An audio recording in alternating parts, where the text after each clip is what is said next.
श्री सीताराम चंद्राभ्याम नमः। सुंदरकांड 39वां सर्ग। चूड़ामणि लेकर जाते हुए हनुमान जी से सीता का श्री राम आदि को उत्साहित करने के लिए कहना तथा समुद्र तरण के विषय में शंकित हुई सीता को वानरों का पराक्रम बताकर हनुमान जी का आश्वासन देना। मणि देने के पश्चात सीता हनुमान जी से बोली, मेरे इस चिन्ह को भगवान श्री रामचंद्र जी भली भांति पहचानते हैं। इस मणि को देखकर वीर श्री राम निश्चय ही 3 व्यक्तियों का, मेरी माता का, मेरा तथा महाराज दशरथ का एक साथ ही स्मरण करेंगे। कपिश्रेष्ठ, तुम पुनः विशेष उत्साह से प्रेरित हो इस कार्य की सिद्धि के लिए जो भावी कर्तव्य हो उसे सोचो। वानर शिरोमणे, इस कार्य को निभाने में तुम ही प्रमाण हो, तुम पर ही सारा भार है। तुम इसके लिए कोई ऐसा उपाय सोचो जो मेरे दुख का निवारण करने वाला हो।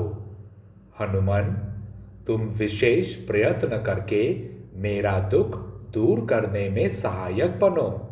तब बहुत अच्छा कहकर सीता जी की आज्ञा के अनुसार कार्य करने की प्रतिज्ञा करके वे भयंकर पराक्रमी पवन कुमार विदेह नंदिनी के चरणों में मस्तक झुकाकर वहां से जाने को तैयार हुए। पवन पुत्र वानर वीर हनुमान को वहां से लौटने के लिए उद्यत जान मिथिलेश कुमारी का गला भर आया और वे अश्रु गदगद वाणी में बोली, हनुमान, तुम श्री राम और लक्ष्मण दोनों को एक साथ ही मेरा कुशल समाचार बताना और उनका कुशल मंगल पूछना। वानर श्रेष्ठ, फिर मंत्रियों सहित सुग्रीव तथा अन्य सब बड़े बूढ़े वानरों से धर्मयुक्त कुशल समाचार कहना और पूछना। महाबाहु श्री रघुनाथ जी जिस प्रकार इस दुख के समुद्र से मेरा उद्धार करें, वैसा ही यत्न तुम्हें करना चाहिए।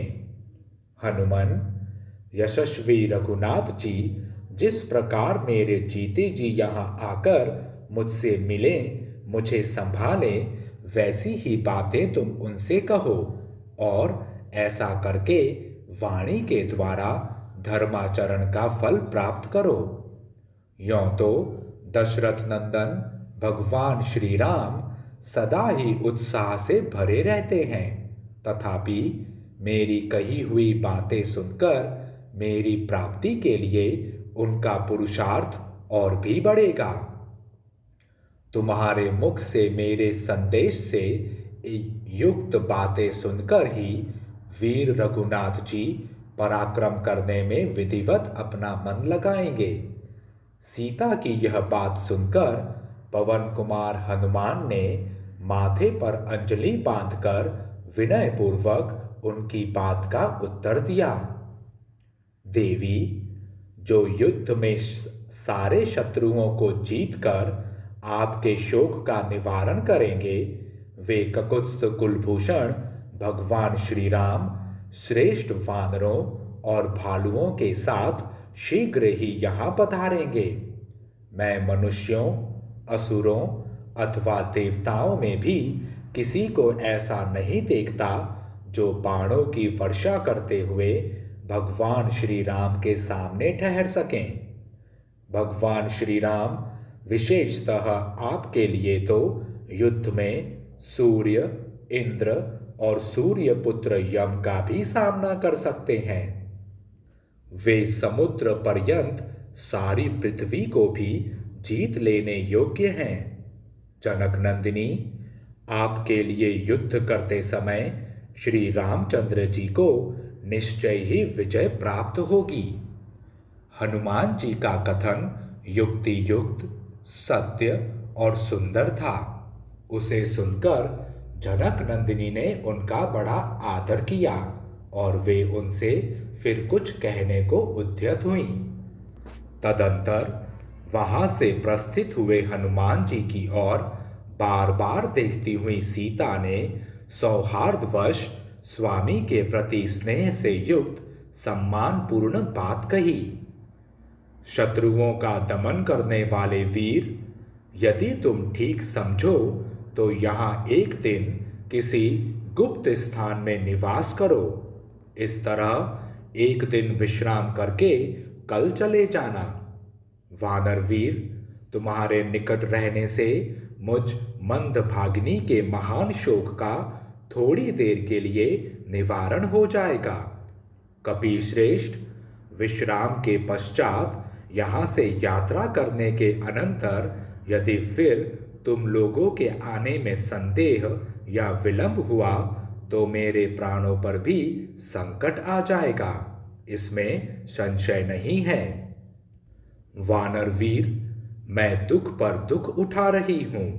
तुम्हारे चले जाने पर तुम्हें न देख पाने का शोक मुझे पुनः दग्ध करता हुआ सा संताप देता रहेगा।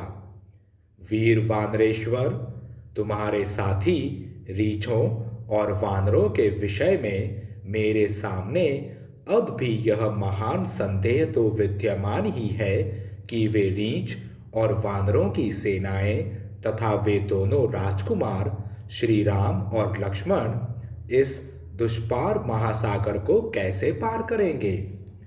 इस संसार में समुद्र को लांघने की शक्ति तो केवल 3 प्राणियों में ही देखी गई है, तुम में, गरुण में अथवा वायु देवता में। वीर, इस प्रकार इस समुद्र लंघन रूपी कार्य को निभाना अत्यंत कठिन हो गया है। ऐसी दशा में तुम्हें कार्य सिद्धि का कौन सा उपाय दिखाई देता है, यह बताओ, क्योंकि कार्य सिद्धि का उपाय जानने वाले लोगों में तुम सबसे श्रेष्ठ हो। शत्रु वीरों का संहार करने वाले पवन कुमार, इसमें संदेह नहीं कि तुम अकेले ही मेरे उद्धार रूपी कार्य को सिद्ध करने में पूर्णतः समर्थ हो, परंतु ऐसा करने से जो विजय रूप फल प्राप्त होगा उसका यश केवल तुम ही को मिलेगा, भगवान श्री राम को नहीं।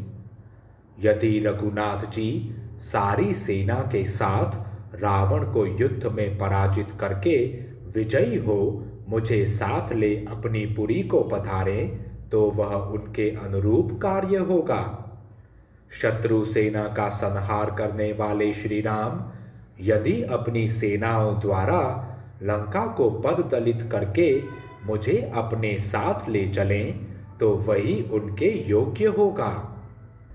अतः तुम ऐसा उपाय करो जिससे समरशूर महात्मा श्री राम का उनके अनुरूप पराक्रम प्रकट हो। देवी सीता की उपरयुक्त बात अर्थयुक्त, स्नेहयुक्त तथा युक्ति युक्त थी। उनकी उस अवशिष्ट बात को सुनकर हनुमान जी ने इस प्रकार उत्तर दिया। देवी, वानर और भालुओं की सेना के स्वामी कपिश्रेष्ठ सुग्रीव सत्यवादी हैं। वे आपके उद्धार के लिए दृढ़ निश्चय कर चुके हैं।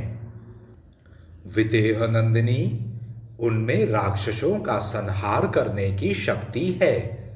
वे सहस्त्रों कोटि वानरों की सेना साथ लेकर शीघ्र ही लंका पर चढ़ाई करेंगे। उनके पास पराक्रमी, धैर्यशाली, महाबली और मानसिक संकल्प के समान बहुत दूर तक उछलकर जाने वाले बहुत से वानर हैं जो उनकी आज्ञा का पालन करने के लिए सदा तैयार रहते हैं।